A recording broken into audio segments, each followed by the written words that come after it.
welcome to BusDownBars. You got Sugz here. How's it going? Cool, man. Yeah. Could be better. How could it be better? COVID, man. Oh. Everyone's got things to do, man. You get me? But Yeah. grace of God, it'll soon lift off and everyone can get back to What normal. would have you been doing if it wasn't for COVID? Just like more music, getting more money and that. You get me? You're able to deal with yourself a bit more, maybe a bit more productive. But I always found your name quite interesting. Where did you get that from, Sugz? short for sugar still. Okay. I got it Sweet in, like in sugar, high school. okay. Nah, I got it in high school Yeah. still, like 2 girls in class. I was trying to be like a little sweet boy and that. Okay. And they was like, oh, you should call you Sugar, innit? So like, I just come back to the ends and I was like, yo, man, gal them say my name's Sugar. So eventually they were like, you know what, man can't even be calling you Sugar, you get me calling you Sugz because you're like a tug same way, so they shortened it. So but the rise from Sugar still. It's quite cool. You know, I think, what would my name be? Pretty. Okay. Moving on swiftly. Anyway, how are you? Like, how was it? You know, this year. Like, this year's been crazy. So how has it been like? It's been a mad thing for everybody, innit? I can believe that it's been a mad thing for myself, but just taking it in stride, man. Just being a bit more humble. If anything, yeah, it's been a bit more humbling. Yeah. I think people in a whole have like learned to deal with not having like material stuff and going out so much, even though we all want to go out and have fun and that. Some of us even snuck out and had a little parties and that, but yeah, it's learned to humble people. I've noticed people ain't really bothered about how they look and that, and so vain, so as vain as they was before. It's more about life now and just living in it. So yeah, man, that's what I've noticed about the COVID. Yeah, a lot of things have humbling, happened. Like, just people unfortunately have passed. Like, you know, just to name a few, King Von, Pop Smoke, all of that. Deep, man. R.I.P. man. Yeah, yeah. I know that you take a lot of influences from American rappers in your music. Which are the main influences? Well, I grew up listening to West Coast. I like the old school G-Funk sound and that. So like Snoop, Dr. Dre, Brother Lynch, Hung, X-Rated, Ice Cube, like all those sort of guys. Nipsey for the new school ones, G Perico, and them sort of guys. Like I rock with them. Like. Yeah. But yeah, I'm more of like the whole G-Funk sound, the funks, even not that old school funk like George Clinton and all that. I like that sound, but obviously music's evolved in that, innit? So I just want to showcase my music and put my little touch in it. Yeah. Yeah, so that's where the influence comes from. It's more like California rap. Yeah, I hear that when I remember listening to your, I think you have a tape out, right? EP. Yeah, an EP, and I just remember hearing, I initially said scraps. I think I said this before, I initially said scraps, like, I hear that influence, but essentially it's just old school kind of hip hop, very hip hop vibes. But, you know, the scene is moving, you know, and there's so many new sounds. So what's your thoughts on that? That's gonna happen anyway. I do like it. It's not me, like you wouldn't hear me like on drill beats and that. I'll do the odd drill beat, but I wouldn't go like full up my whole project for just drill beats, cause that's not me in it, and it would look weird. It don't fit my persona and that. But me per se, I just try and do what I can with my music. I try and incorporate my sound into the new sound. So it might be a bit G-funky or West Coasty, but I'd speed it up a bit and maybe layer my lyrics a certain way that it kind of resonates with the younger generation, because they're the future at the end of the day, innit? I was young one time, I'm not a teenager no more, so that don't matter no more, and it's about what the young generation's feeling and what they're looking about, and you have to appeal to them as well if you want to stay current in that. So yeah, man, nothing wrong with the new sound. It's good. Some of the beats are good. I like dark side beats, so the whole drill beats, I like it, innit? Like, but the lyrics, I'm still trying to grasp the flows and that, innit? Like how they deliver their stuff, and it's creative same way. I do like it, but yeah. I always hear from people that there's kind of a disconnect between the older generation and the younger generation in the UK especially. What do you think that's the case? Like, I know I was listening to a certain person's album, a drill album, and then they had like old school, I think it was Bashy, Black Boys on one of the songs, and it just, I can hear like, you know, they're trying to tailor to, you know, the people who are like older. Do you feel like there is a disconnect, or, you know, because there's going to be a disconnection because it's a whole new genre of music. It's like when we was younger doing the whole garage thing and like the UK garage. This is before Esky and all that. And we were just spitting. Our parents was thinking, like, yo, what's that? Like, it's turbo, innit? To them it's too fast. But I've noticed something here. When you're young, music tends to be a bit more upbeat. You're into the excitement part about life, innit? So everything's loud and energetic in it, and that's maybe what it is with generations. When you slow down, when a new wave comes in, you don't understand it, innit? You don't understand the dialogue, the slang they're using, so it's just like mess to you, innit? But I don't think there's a disconnection. I think there's like a communication thing with our generation, because we're still young at heart. We're the reason why the young bucks are like that now. Yeah. The way they act and that. We get them, innit? They can rap with us. Yeah. But it's just like a more of a communication disconnection than a whole disconnection from the young bucks. Yes, they're doing it, man. They're saying it, man. We understand them, man. We know what they want out of life. You get me? We understand what they want, what they're striving for, why they're in what they're in. So, yeah, I wouldn't say there's I don't want it to feel like that. Yeah. There's no disconnection from none No of you. disconnect. We're connected. You understand? I feel like I forget that the UK scene in terms of genres has actually gone quite fast in terms of its transition. You've seen all of that, right? You've seen it go from garage to grime, and then funky house somewhere slotted in between there. Then rap. Yeah. How's that been, just literally watching the growth of a scene, the birth of a scene, essentially? I'm kind of jealous in a way for the young, like towards the young bucks, because they don't have to go through the whole fighting to get in now, innit? Now it's just set now. England's got this sound. The foundations were laid, But we kind of laid, not saying me, but my generation laid the foundation and had to go through the, oh man, you're rubbish, you sound like Ray. They always compared you to somebody who's trying to sound like, oh, you sound like whatever American rapper was popping at 50 Cent. Oh, you sound like whatever they was popping over them times there. You'd more try to sound like that, and just to sound like you're a rapper and that. But now England's got their little sound and that, like they could just take it around with it. There was a point where a lot of British rappers were doing American accents. And then I think now we kind of found, as you said, our sounds and learn how to finesse the accent. So we actually sound like us, you know, that's quite lit. But tell me about your EP. What's that about? Basically I just had it took a long while to put together. It was something that should have been done quick. But I quit doing music for like about 8 years. This is right about the times when like Nines and everybody started popping off, like the area started to get its buzz. I kind of took a back seat. Life kind of changed for me at the time. Came a bit stressed, had my kids and that. So I kind of slowed down, innit? Ends is booming, innit? But I had like tracks that I wanted to do, I wanted to sample and all that, which one of them was My Way, that's on the EP. Yeah. I never ever done it. So anyway, cut a long story short, got drawn back out to doing music 8 years later. And I thought, you know what? I got 1 or 2 tunes sitting down that I want to do, let me do them. And then I had other tunes that I got like quickly made, and then a couple other producers gave me some beats. I was like, glad you're doing your music, bro, just do your thing. So I put that out just to be active again. That EP just to, Sugz is here now, and I'm back. And then, I got another EP coming soon. Bad Manners and Bandanas, that's what it's called. Okay, so, cool, look out for that. Another 6. I can imagine, was it like hard to get back into it after 8 years of... It wasn't hard, because like I said, I do music for a long time, so it's nothing for me to do music. What it was with me, the man them's done their thing now, innit? So it's like, I'm very like, not egotistical, I'm very like self-centered. I like to But self-aware, because you obviously realise that about yourself. I'm self-aware, I'm very like, I just like to do my thing, innit? But I like to represent for us as well, innit? But I have to give it to my man, they've done their thing, innit? They've got their name out there. So I didn't really want to just, I could easily shout the man and say, yo, let me do this, or blood, do this for me, or say this for me, so I can get the little buzz, a quick little shine. I don't want to do that. What's hard for me is, because everyone's out there now, I'm still trying to build up, like when I'm out there. Do you understand? Like the man they made already out there, like, yo, they were popping. I'm still acting like, still grinding. But I just want to show them, that, you know what, Sugz is pushing his thing, and he's still grounded in it, and who we actually were in it. He's still going to try and do his thing regardless. And if it pops off, everyone would appreciate it a bit more, you get me? So I don't really want to jump on man's wagon, per se, but I'm all for our thing. But I have to like grind my thing. I want to show it to myself. Like, you know, it's not because of them why I'm big. I done it myself as well. And then that being part of the man them and being part of Church Road and the whole area, it helps fuel it as well, because it's full up of style and it's an energy at the same time. So yeah, man, that's what's the hard part for me, is more building up my thing in it, because everyone's already out. This have to match.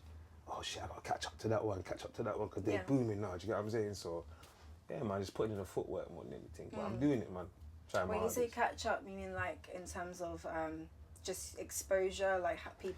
Yeah, it's like it's a part of the game, really. But like, let's use examples like your Nines doing numbers, Scraps doing numbers. You got Jay Mine's Styles. number one, actually. Do you understand? Numbers. So that's why I said doing numbers. Yeah. You got Jay Styles, you got ICT Boys, you got, I'm saying, you got other people doing things in the area it's established now. When you say their name, people are like, oh yeah, wait. And I can fly past people and they don't know who I am. I'm in certain areas and they're talking about my area and I'm sitting there listening to them and they're chatting rubbish half of the time. Yeah. I'm looking at them and they don't know who I am. How does that feel when you're in that It's a good space? feeling though. It's a very good feeling, like, right, they're talking about my people kind of thing, innit? But I want to get to that place where you say my name, everyone's like, yeah, like they just say it, they automatically know who you are, innit? So that's what I mean, getting up to that. It's like being a household name. You got rappers that are just known, and then when you say Jay-Z, he's known, innit? Everyone, your grandma knows who he is, innit? That's what I mean, the level, innit? I was trying to build up my accolade to that level. Yeah, man, that's all it is. Man. On the EP, there's, I think, My Way. Is that the one with the Bryson Tiller sample? It's not a Bryson Tiller song. Isn't it? What sample is it? He used it. It's from KP and Envy. Shorty Swing My Way. It's an old school like party track from like the late 90s. But he sampled the same. Okay, that's where. See. And I'm telling you, I wanted to do that before him. But obviously, it's Bryson Tiller. It's got out there before my one in it. So yeah. Yeah, no, I hear that. How is it growing up around Church Road anyway? Beautiful. Okay. Yeah, I'm saying for good and for bad. Yeah. It's beautiful. Like it's a lovely place. Yeah, there's best a lot of estate culture. you can be in, and a lot of it. A lot of Caribbean culture. Got the best olders in the world. You know what I'm saying? The best parents around here. Like it's lovable, man. It's bad times. I've seen it all, like a lot. You know what I'm saying? As much as the man, you get what I'm saying? If not more than most of the young bucks, 'cause I've been around it all my life. So, but it's a beautiful thing being from around here. I'm not even hyping it up. Like I appreciate, like even Big J and all that. Like it's an honor knowing him. Like I couldn't vision living nowhere else. Like on another estate, you get what I'm saying? When I go to other estates, it's like. I think the culture has maintained, like really maintained like a strong cultural foundations, and it's kind of carried through the younger generation. Like when I hear like Chapo keeping like the kind of Jamaican thing going on in there, I love it. It's really cool. And he comes from a strong Jamaican background as well. So it's only right it's gonna come out of his mouth, like the way he talks and that as well. So yeah, man. At what point did you start doing music then, or have you always? I used to do that like performing arts when I was little. Okay. So I've always dabbled and dabbled in music, but seriously, from like 15, 16, when we started our garage school too, right? Yeah. We just left school. Garage. Garage. So you were doing garage first. Back in the day, like 2001. Up to like 2004, and then everyone transitioned into like rap and grime. Did you grime? No. Why not? Why did you skip like that? Oh, okay. It was too like energetic and too loud, like. Okay. For my. You're quite chilled. Yeah. Chilled, relaxed. Yeah. What is it, like 140 BPMs? No, I don't mind if it's up. Okay. Up tempo, but it's just more like the. You have to have a bit of like Scraps per se. He's got a chilled vibe, innit? I can listen to Scraps because he's not gonna make you say, "Blood, turn that down, blood." Whereas I found with like the, what's it called? We were just talking about the not the Esky sound, Funky House? Not the Funky House. Garage? The grime. That's it. Grime, yeah. The grime. Oh, you forgot the name of grime. See what I'm saying? I'm really interested in it, but that sound there, it was a bit loud for me, innit? So. Yeah, I'm more a chill person. Garage, you can kind of get the sing-alongs and all that, but grime is just straight. But do you think grime laid the foundation? Because I hear so many similarities between drill and grime, even though obviously it's different. I don't think grime laid the foundation. Really? UK garage did. Like. Okay. Grime gets a lot of the. It got out there and they labelled it grime, innit? But it comes from. You got to remember, Soul Solid, Heartless Crew, Page You Go. Yeah. Like all them man, they were out there doing their thing. They were the reason why we could kind of like go and do our garage thing and get known, and then people know you're transitioning to the next music. Grime wasn't just there. That comes from garage. And Wiley's got a lot to play with why the sound changed in garage music as well. It changed into like Esky beats and then grime, from what I remember. Do you get what I'm saying? So it all comes from garage. UK garage was like the I say like the mecca for the music and then kind of branched out. Yeah. Easy Rascal. You might do rap now or hip-hop-y sort of music, but you done garage first. Yeah. You know what I'm saying? So. Yeah, no, it's an interesting debate. I think definitely some grime heads will probably be like, oh, but you know, that's the thing with music, it's subjective, isn't it? So like, we all have our own like opinions and stuff. But I guess I want to know as well, like with your EP, what was the main inspiration? I guess, like, was it your experience or Yeah, like this EP just got like it's a quick nutshell of like a last, I say 8 to 10 years of my life. What they missed out on in the music when I wasn't doing That's music. a lot to talk about. No, but I didn't really speak about that. It's like more of an emotion. Yeah. How I felt within that time, innit? That's why it's like so much tracks like Me One, Gang Like Me, My Way, like I was just on my own, innit? That's how I felt at the time. Kind of moved out of the area.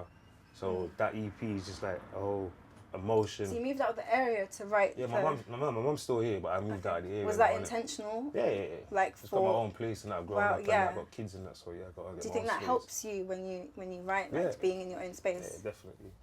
But it can be boring as well. Yeah. Because I'm used to being around like the man, them vibes in studios in the house, but when you're at home, you just writing in it, whatever comes to you. So that's like that EP is like an emotion of like a time period. Yeah. But now I'm getting into a new groove. I saw that you was doing the video shoot as well for, and it's out now, right? Yeah, for My Way. How was that? It was alright, you know. I went to a little mansion party and that. Got a couple of scenes and that. Yeah, it was a good little look. Oh, okay, cool. I'm just trying to move on from that song, man. It was getting on my nerves because I had to keep redoing it and revoicing it at different studios. It was long. But yeah, I got out of the way. The music video No, the you had to My Way redo. song. Oh, the song you had to redo. Yeah, the song was getting on my nerves. I'm happy I just got out of the way now, to be honest. But okay, what if like, I mean, obviously right now you're in your early stage of the career, but you know, I find as an artist, if a song blows up and it's the biggest song of your career, you're going to have to perform like every single freaking show. Definitely. So do you think that's annoying, or like having to do, I guess you'd have to love the song, but like, gets you the bag, yeah. the bag. Are you looking forward to shows? Therefore, Yeah. that's my lane. I like to perform and be around people and showcase my stuff and my talent and that. So yeah, definitely. Have you done that before? I've done it before. Like I said, I went drama school and I Yeah. used to be on TV and stuff. So it's to be in the arts, do theatre shows. So me being on stage and that, I want to get on stage in this like musical light and where everyone see like, yeah, he's a rapper, he can do his thing. Do you get what I'm saying? I need to get more recognition for that. Yeah. Do you know what I'm saying? So yeah. Yeah, what do you think like is the hardest thing, you know, being a rapper? Like, do you have any kind of struggles in the industry at all, or? No, I ain't really big, so I haven't got a struggle in the industry. It's just like I just want to go to the studio consistently, and every rapper wants to be in the eat, sleep, and shit in the studio. Sorry to swear, do you know what I'm saying? But I think it can every rapper wants to be in the studio all the time. So I just want to be in the studio. It's being a more of a musical element. You get what I'm saying? You might look on YouTube sometimes and look behind the scenes of some rappers and you think, well, like this around bare musical stuff, like this, meeting people and that. Once I get in that little groove there, I believe that I will go where I need to go to kind of establish myself in it, because you have to rub shoulders with people at the same time, innit? So it's about not what you know all the time, it's who you know, innit? So, yeah. Is there anyone who you'd love to feature on a song with or do a track with? Even a producer? There's a lot of like artists that are good out there, but I can't think of no one off the cuff like you would want to work with. But I'm sure as like time went along, if I was more established and there's a wicked artist that wants to work with me, I'm like, yeah man, come and do a tune and everything like. I'm not biased, man. Music's music, you get what I'm saying? So how would you say this bus has helped you in your career then? Do you know what? The bus is like, it's a good avenue, and like I say, it's real. Like what I see from the bus, what they're doing with the bus, going into areas and that, and dealing with the people, innit? You get what I'm saying? The talent and that, and showcasing it. They'll see once it's all out there, innit, how they're doing it. But do you think they need to see more of that? Definitely. Definitely. Like, yeah, hopefully. I hope this blows, kind of thing. Yeah, like, for sure. I can see what's gonna happen. I believe the bus thing can go far, innit? Like, proper, man. Well, I guess I've just got one more thing to say, or question. So if you could go anywhere in your life, where would you go to? Like if this bus could drop you off at somewhere in your life, it could be in It's gonna sound your stupid, past, you or... know. No, it's just a nothing place, stupid. like a sort of setting, you know, like, do you ever watch like David Attenborough and that, yeah, like they're all... Yeah. Like, you see, when you see like I do. them Shout out Amazon to sort David. of places, Yeah. Yeah, big up David Attenborough, man, my guy. You see, like when you see them like Amazon-y sort of places, yeah, and you see like animals and that, it just looks like mystical kind of thing, innit? Just drop me off in there with like a Like nice... in the middle of nowhere. Yeah, like with like a cottage, like a nice... A cottage. A villa, not even a cottage, a villa. Okay. If I could live there and reach your shops and a payphone and Any electricity country and a in Wi-Fi. particular? Nah, just Nah. somewhere nice, man. Wi-Fi in the middle of nowhere? Yeah. You still have to keep in tune what's going on in the world, innit? Okay, yeah, true. But yeah, I'm more of like a settings person. I'm more of a time person. You can't relive moments and stuff like that. You gotta keep it moving. But a setting for me, more of a natural setting. Have you been anywhere like that before, or? Nah, the closest to that is just the Caribbean, back home, like Jamaica. I mean, St. that's Lucia and beautiful, all that. to be fair. Yeah, it is beautiful. Anyway, well, thank you for joining me. Thank you very It's much. good talking to you. Down BusDownBars, we out.